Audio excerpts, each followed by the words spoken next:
welcome everyone to the District 3 podcast. This is our first episode. Your inaugural episode. Yep. So, first of all, I guess we kind of do a little bit of introduction of who we are, and I'll let you go first, Diego. Okay, cool. Gracias. First of all, thanks for doing this. This was your idea, and then I'm really excited to do this. And I've never done this, so I'm a little nervous. Same here. Hey, same here, but we learn as we go. Yeah. My name is Diego Quiñones. And that happens all the time. It's like when you're bilingual, like you want to talk in English, but Spanish comes through, and that's okay. My brain doesn't work well to begin with, and sometimes I just get really mixed up. It's okay. But my name is Diego Quiñones. I was born in Guadalajara, Jalisco, in Mexico. I was raised in Bentonville, Arkansas. I graduated from Bentonville High School in 2007, and then I graduated from the University of Arkansas in 2016. I lived in Washington, D.C. for a year, and then I moved back home. And I've just been working and studying and trying to be involved in my community. And you missed, I think, one of the most important parts of your bio, that you're the biggest Bad Bunny fan. Oh, no, I definitely love Bad Bunny. I was actually in San Juan, Puerto Rico just yesterday. I went to the inaugural Tu Música Urbana Awards. I was lucky enough that one of my best friends invited me. I got to meet Zion y Lennox. Osuna was right behind me. Governor of Puerto Rico was right in front of me. So yeah. Everybody was there. Yeah, everybody was there. Did you get to see Bad Bunny? No. So Bad Bunny and J Balvin, they had concerts, so they couldn't go. But it was a lot of fun. It was too much fun. Oh. Well, after we got that Bad Bunny talk out of the way, my name's Irvin. I am actually a community activist, and I've been doing that for the past few years. And I also ran for office 3 years ago for District 89 in Springdale. My parents came here from Guanajuato, Mexico, and they were farm workers, and they were part of the UFW, and they've always taught me to fight for what I believe in. So that's why I've always gotten involved in all forms of community activism. But I thought it was a great time to come together and do some sort of a show where we can talk to other community members and get to know a little bit about their struggle or their fight or just to understand other communities better than what we do. Yeah, I mean, that's a really good point. We are, the name of the podcast is District 3. Yeah, which is probably need to talk about too. Yeah, and we chose this name because we live in the 3rd Congressional District, and this is actually being filmed in Fayetteville, Arkansas, which is kind of the heart of it. And this district's changing so much. It's becoming more and more diverse, and I think that it's an asset and something that's really powerful. And we, Latinx folks, Marshallese folks, African American folks, Asian American folks, just keep moving here. And it's I love it, and I'm just excited to be in Arkansas at this time. And I think there's a lot of interesting stories that people just don't know about, A lot of people that are either doing some sort of dance, that are doing art, that are doing community activism, and you really don't hear those kind of stories in main media here across the state. So that's what we're trying to do. Yeah. We're trying to bring this to the table and show people that there's different special types of people all around the area, and we just kind of want to embrace that. Yeah, definitely showcase the talent here. And because it's just, like I said, it's growing, it's vibrant, and it's awesome. Yeah, and I think we use this space as well to kind of learn ourselves. I definitely want to bring a lot of people on this show that we can learn from. I feel that in our community, we do learn about different things, but sometimes we don't get to the core of many issues. We don't have these kind of conversations. So that's why this platform is here, for us to be able to learn, but for us to also teach other people about different issues affecting different communities. But like I said in the preview that we filmed, we don't want to take ourselves too seriously either. We want to talk about funny stuff. We want to talk about fun stuff, but just make sure that we create a space for everyone here. Yeah. And I think that's something very important that a lot of times we don't embrace. We don't embrace the diversity. We don't embrace being inclusive. And we just need to know that we can learn from one another. Yeah. I mean, I think you said it perfectly. We need to be cognizant of how different human beings are and be respectful and always be civil and courteous to each other. And I think that's like the base of humanity and how we really grow with each other and learn to respect each other. But it's just like learning about each other and why, we might see certain things with a different point of view or our lived and experience are different. So it's just about talking and being civil. And I think that's one thing my mom and dad have always taught me, respecting each other. And if you always make a mistake, it's always important to apologize because it's the right thing to do. And that's how you build bridges. And talking about inclusiveness and talking about making a change in our community, our guest today did that, has done that, has continued to do that, and will continue to do that as well. So I'm excited to bring in our guest. Yeah, I am incredibly excited. I was lucky enough to meet her early on, and we've remained in touch ever since. And I'm just so grateful that she could, like we were talking about earlier, we have a very special guest, very intelligent guest, and a very powerful guest who has overcome so much adversity, who's not only an inspiration to me, but also to the entire Latino community and to you as well. Yeah. So today our guest is Sonia Gutierrez, who is the first Latina elected to the Fayetteville City Council, and quite possibly the first Latina elected to any city council in the state of Arkansas. And if we're wrong, we would love to be proven wrong, because any person, particularly women of color, elected to public office, especially in the South, needs to be celebrated and highlighted because it's so important. Ward 1. Ward 1. Welcome, Sonia. Gutierrez. Sonia, thank you for taking the time to be here with us today. I know that I kind of hit you up last minute, but I'm glad that you made it. I think we're in your close. Are we in your area, or are we close to your area?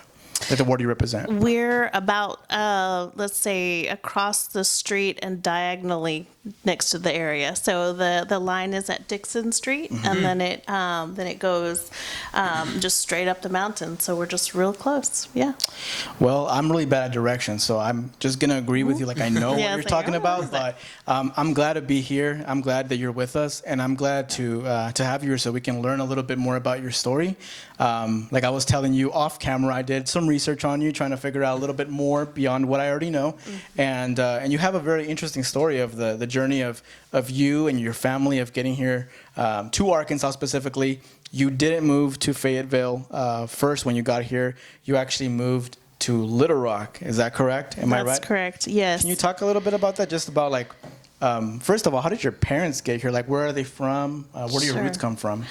Yeah, and just right before I start that, I just want to say thank you guys for the opportunity to be a part of your first episode. It's an honor to see people getting things together and organized to tell stories and capture stories. I don't think we do this enough, so I just want to applaud you all for bringing this all together. My family, it's very interesting. I'm first generation Mexican American on my mom's side. My mom was actually born in Chihuahua, Mexico, and she was adopted to a family in El Paso, Texas, when she was 5, and naturalized as a citizen when she was 5 years old. And then my father is on that side. I am second generation because my father was born in the U.S., but my grandparents were not born in the U.S. So very close to understanding and knowing like the feeling of like being from here and not being from here, right? Being on the outside, but being on the inside too. Right. Because in the summers we would go to Juarez and visit our family and our friends there, and just to understand and see the different kinds of lifestyles and the opportunities that were had by my cousins and were had by me, and that the privilege, I really understood it very early on, just because I felt that with my father's education, he's educated at Texas A&M University. And has a degree in meteorology, and we grew up with a very comfortable government job with his lifestyle. And you were born in Bryan, Texas, right? Yes. So he was at school studying meteorology at A&M, and then that's in Brazos County in Bryan, Texas, and that's where I was born. So how did y'all end up over here? So with the government job with the National Weather Service, you can travel a lot. And so we ended up living, actually, our first assignment, my dad's first assignment was Puerto Rico and San Juan. He was just over there. I know, that's what I heard. San Juan's great. So that was we were our first 2 years, like dad's first assignment straight out of school. And then from there, we went to Slidell, Louisiana. So I tell people I got salsa culture, and then I got Cajun culture in Slidell, and then we moved to Little Rock in 1980 and got the kind of that full Southern culture, and so that was my upbringing. That was all before I was at the age of 5. I got all of that. Before the age of 5? Yeah. So I remember. I mean, I don't remember Brian, but I do remember Puerto Rico. I remember having mangoes and bananas in the backyard. And I remember Slidell having chickens and a French baker that lived next door. And I learned how to eat good French bread. And then coming to Arkansas in 80. So since 1980, you've been in Arkansas. And did you go to high school in Little Rock? In Jacksonville, Arkansas. North Pulaski High School, home of the Falcons. Okay. Yeah, so it's just like a little bit north of the city. But, because it's at that point, and even then, it's just like here, it's a metro area. So we still did some errands you just had to do in Little Rock. So I knew that as kind of home. It was all one place. And then you moved to Fayetteville.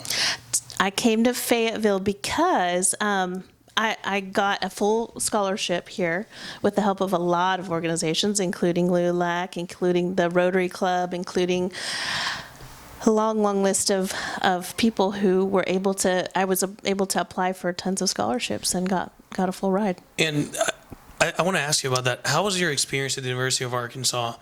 I imagine there's just not a lot of Latino or Latinx students currently there. I imagine, a few years ago, it was even less. And I know it's difficult for me, people of color to attend universities because the culture is so much different. So I imagine back then it must have been even more difficult for you. I would say like 99.9% of the time, it was very similar for me in terms of being in Little Rock, because Little Rock's fairly diverse, right? And I would say it's more diverse, definitely, than Fayetteville. So for me, coming to Fayetteville, it felt like I was losing diversity, and I did feel like I was one of the few brown people, and I actually was invited to be on a lot of the marketing materials for that reason. And so like Sonia was like the brown girl face of the University of Arkansas. And I did that for about a year and a half. And that was an interesting thing. And I had, one really terrible experience that I had never had in my whole life. And I don't really like to talk about it, but I can talk about it if you want me to. But it was not the norm. People were very open and helpful, and I had great roommates, and but it was and one of the other ways that you can know that it was very different to be Latino in Fayetteville, the university, is we started the first Latinos organization, student organization, Latinos Unidos, when I was there with my friend, and that was a really powerful, fun thing to really say, hey, we're here, we're a big part of the university, we're an important part of the university.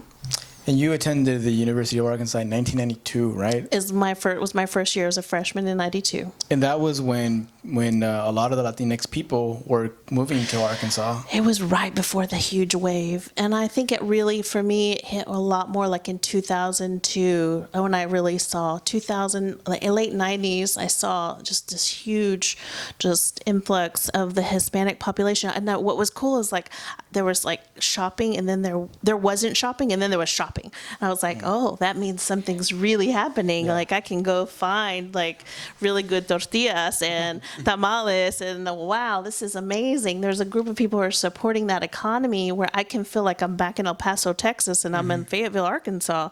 That was when I knew like things were really changing. And I think in Fayetteville, I was reading this book talking about like the early 90s, that in Fayetteville, it wasn't like, there wasn't a huge racism problem like there was in other parts of Arkansas in the early 90s, because it seemed because people came from other areas around the country that Fayetteville was still somewhat inclusive, better than other areas. Did you ever experience any form of like racism or any kind of bad situations when you moved here to Northwest Arkansas?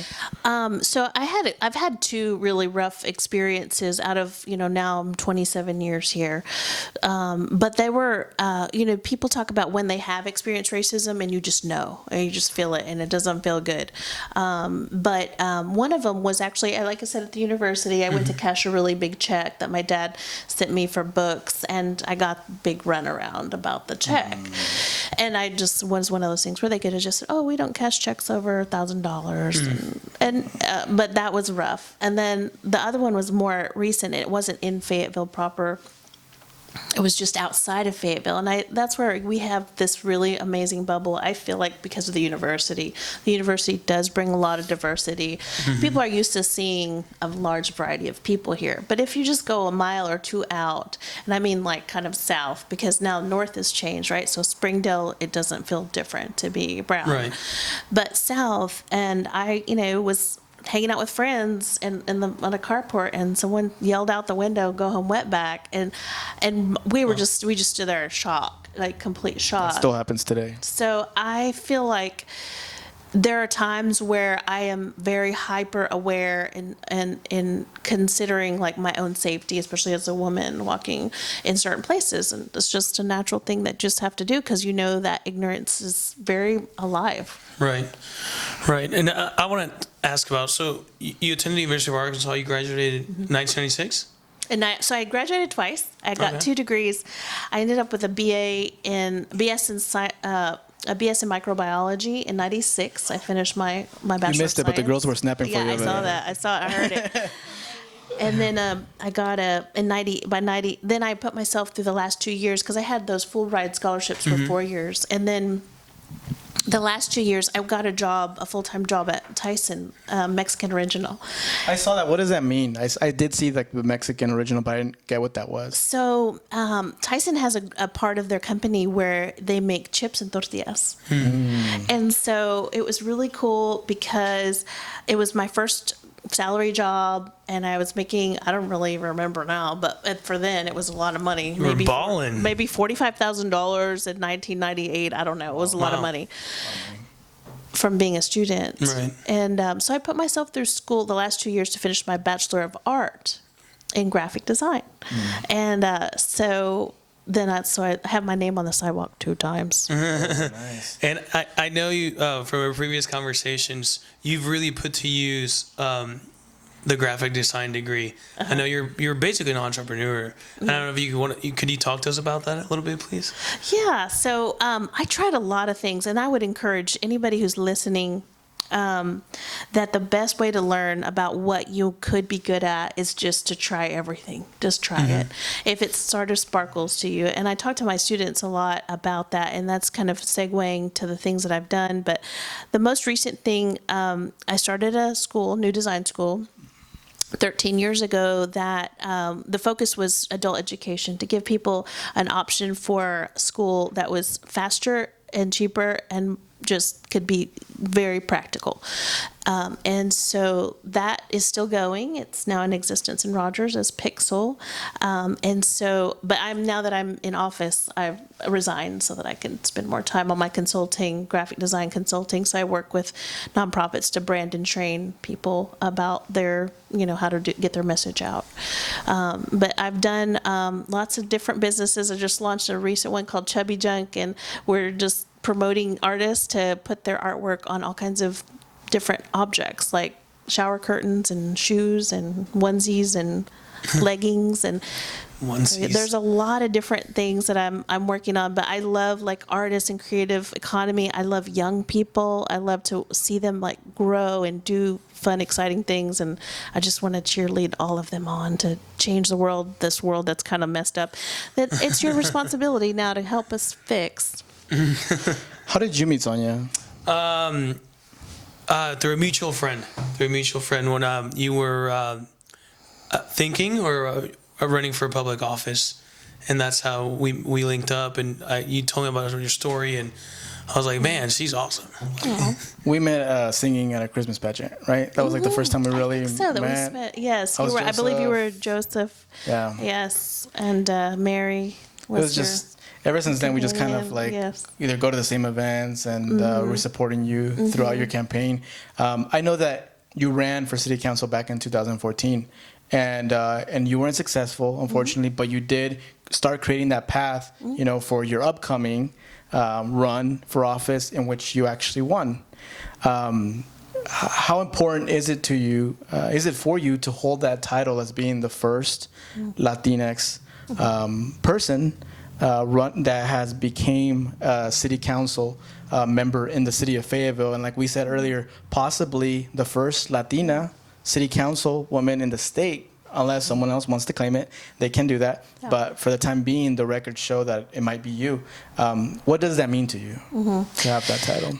You know, if I think about it a lot, I start to cry, but because I'm overwhelmed with the amazing, I'm humbled by the opportunity and the responsibility of it, because I feel like it's just setting the stepping stone of what I can do next for a lot of people. And especially my, Latinx brothers and sisters. But I also just think in general as a symbol that we as a community, as a city, are willing and ready to say, embrace, we need to bring more diversity to our city leadership. And so it's very humbling, and I take it very seriously. I love my job.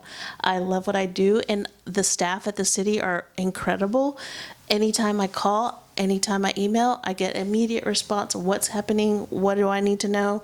People are very patient as far as I was today with the chief financial officer of the city, and we were going through numbers, crunching numbers of here's what's going on, and do you understand? And I had him explain things to me one more time.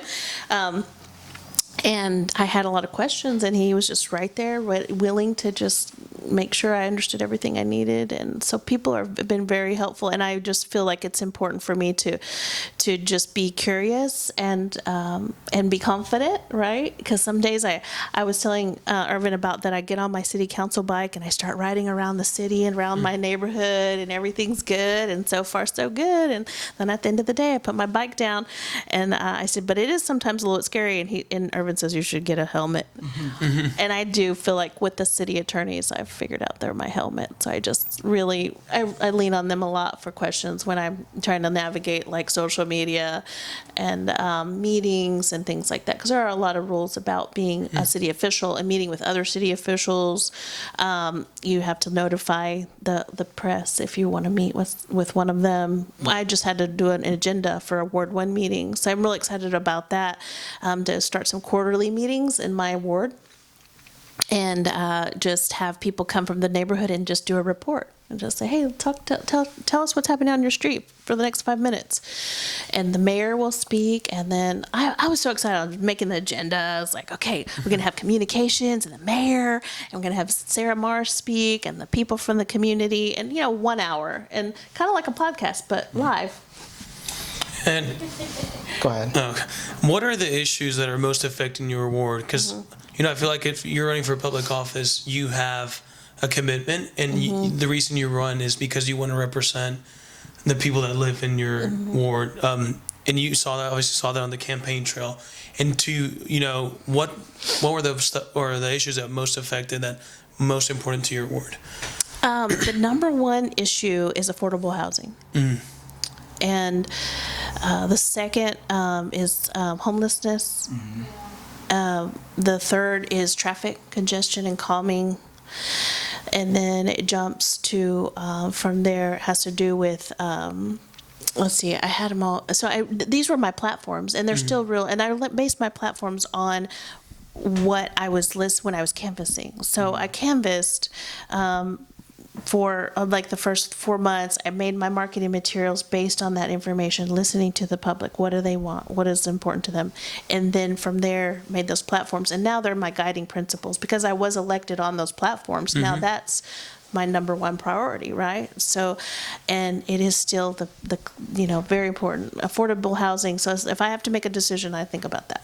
And what exactly, what measures are you guys taking, the city council, the mayor's office, to alleviate these issues and concerns? There's a lot of ways to look at affordable housing. And for myself, as an educator, I feel like giving people a really great education so that they can get great jobs. Yeah. That's how you can afford housing.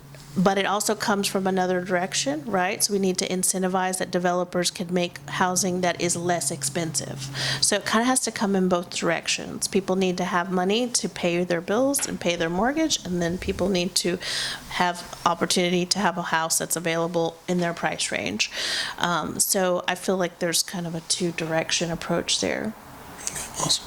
And going back to the whole campaigning, one of the things that I loved about your campaign was seeing your mom and dad there, because I can relate to that, you know.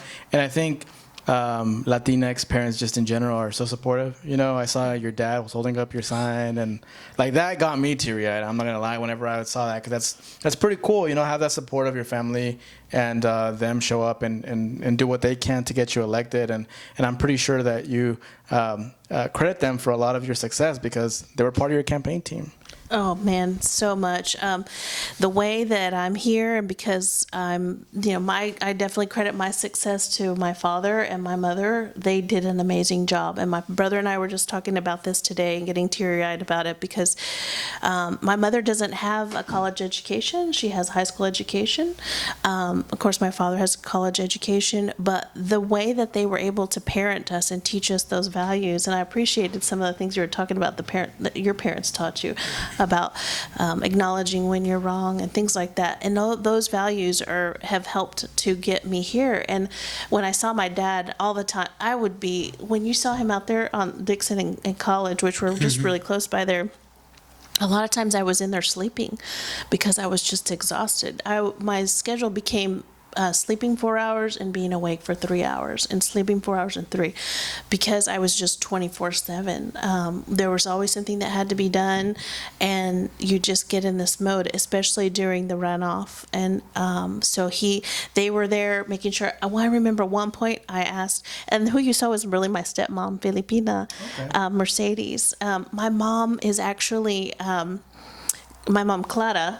So there's Clara is my real mom, and then my stepmom is Mercedes, and then my dad is Salvador, and my mom has early onset Alzheimer's, and so there were times where there were things that she could do and other things that she couldn't. But being in a busy street corner is not a good place for her. But my dad, he was constantly whatever I needed, what's going on. And I had to ask him to even do graphic design for me one day. I was like, Dad, my brain's not functioning. Can you help me figure out this problem?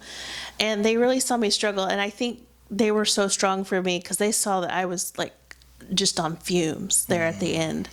And I think they did a good job of being very strong for me so that I could just stay focused and calm and just kind of coast into the end. So it was that the way they handle stress, is how I was able to persevere and persist. And I don't know, they're very strong people. Family is definitely everything. And what exactly are you working on now? I know besides you being a newly elected Fayetteville City Councilwoman, what other projects are you working on the side? Or if you can tell us a little bit more about that for the people that don't know.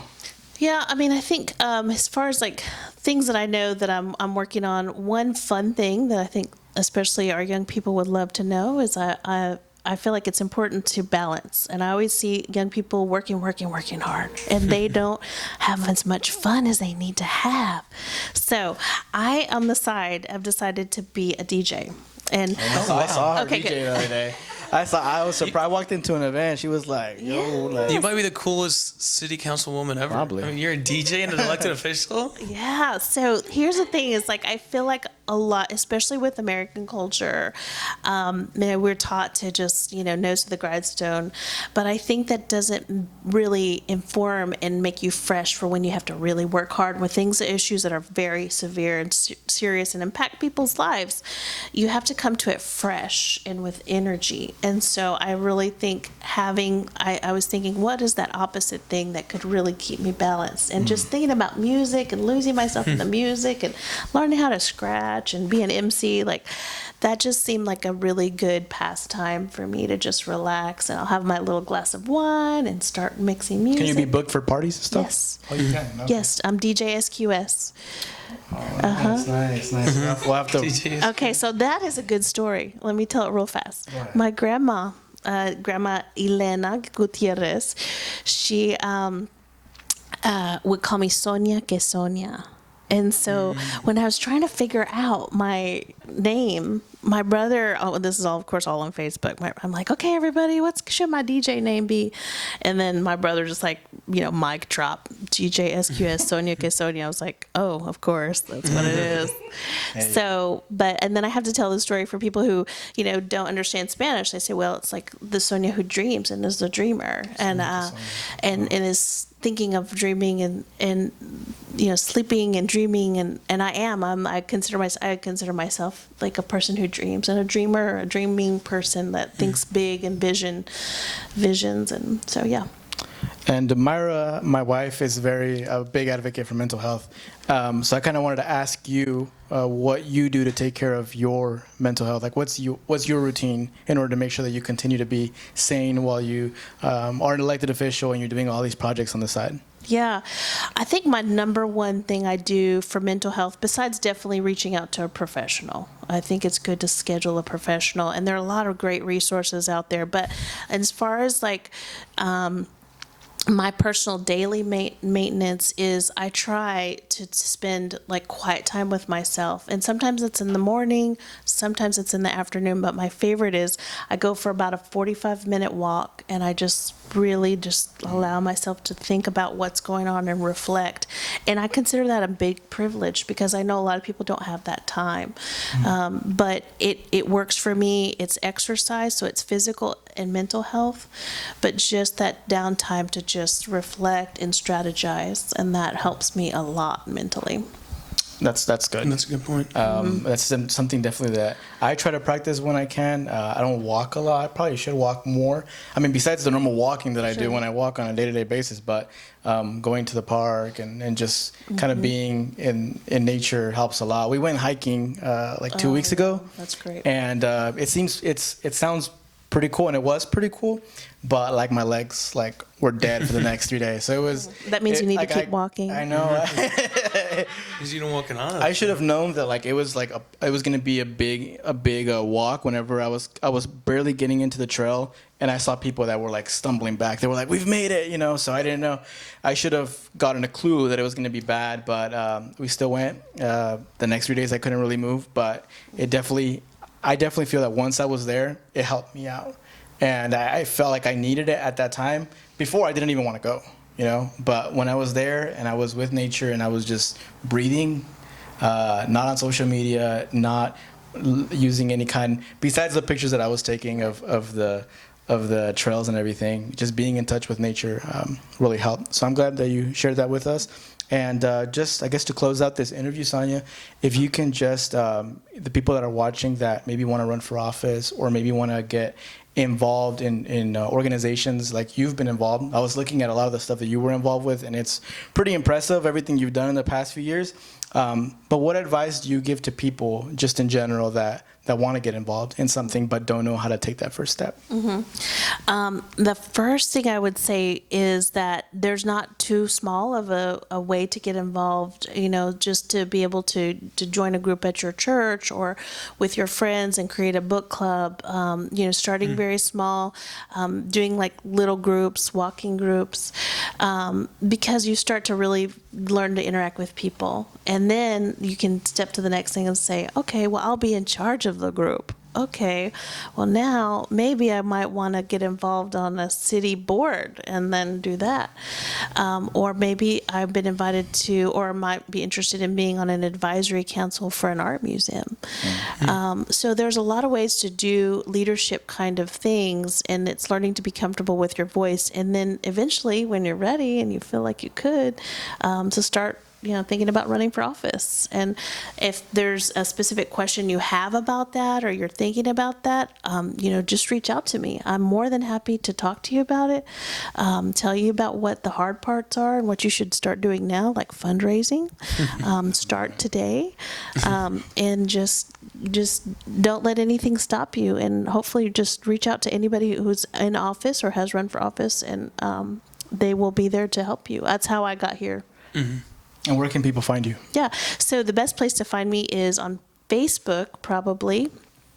So it's just by my name, Sonia Gutierrez. And eventually I'm going to launch a campaign specific, not a campaign page. Actually, that's what I'm trying not to do.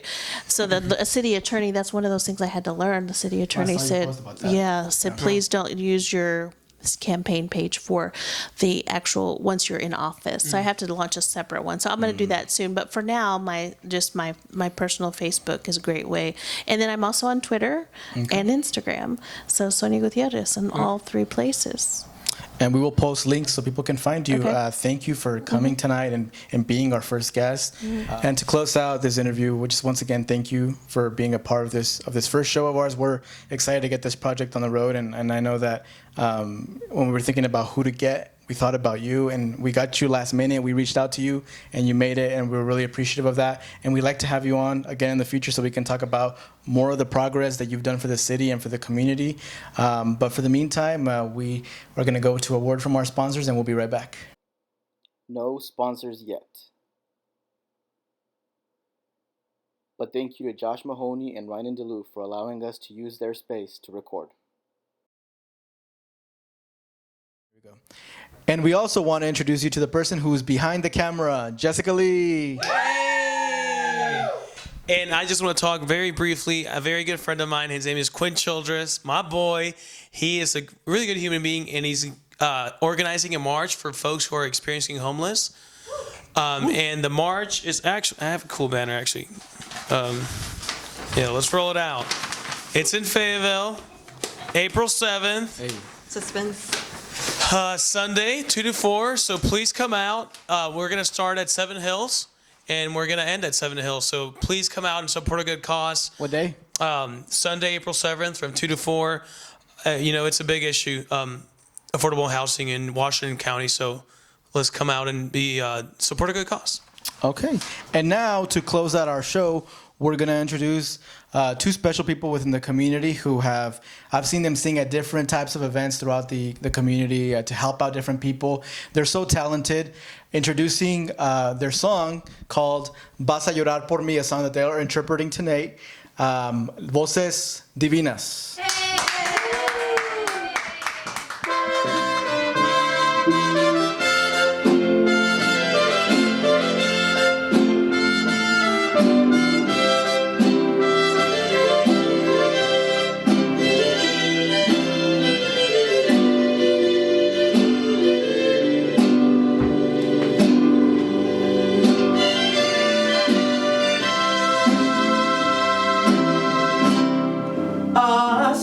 Como te quise, ahora te maldigo.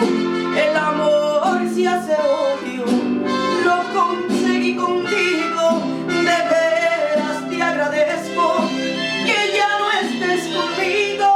Tú no vales mi llanto de haberte amado tanto. Estoy arrepentida. Hoy niegas que mis besos te hacían sentir bonito, y el que está sin mirarme no duele ni un poquito, que por nada del mundo regresarías conmigo. Me quieres y lo niegas, y yo aunque no lo creas ya no te necesito.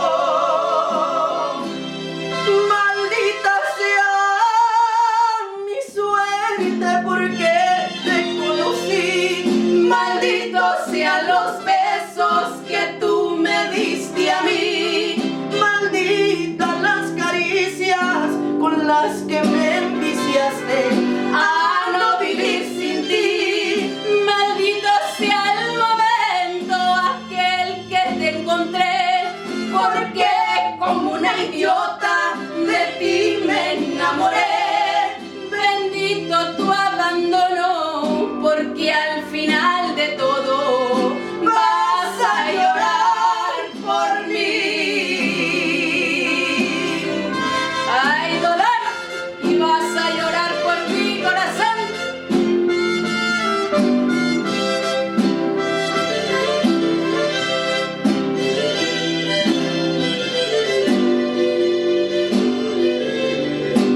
Divinas.